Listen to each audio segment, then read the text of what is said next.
Hi everyone, I'm John Tagyam, and the three things I've learned in the video lecture a while ago are: first is the assessment purposes, second is the methods of assessment, and the lastly is the assessment principles.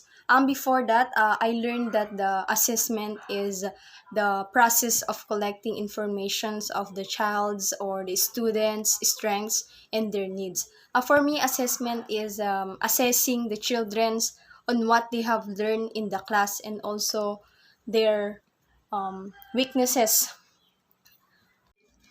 Next is the assessment purposes. It has variety purposes in special and inclusive education.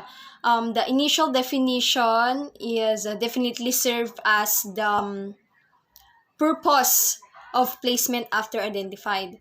Also, there are variety of assessment methods.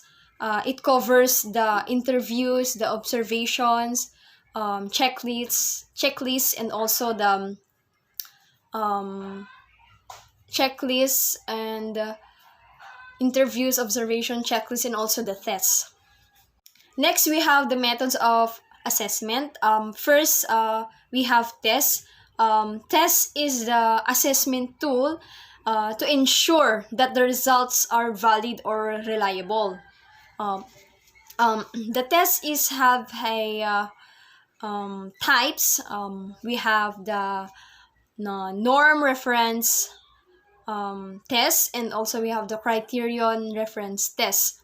Next is the informal assessment. In informal assessment, in assessment, it can be primarily to describe performance and inform instructions. Next is the authentic assessment. In authentic assessment, it would be provide the students a opportunity to apply their knowledge and skills in a meaningful and in a real world setting.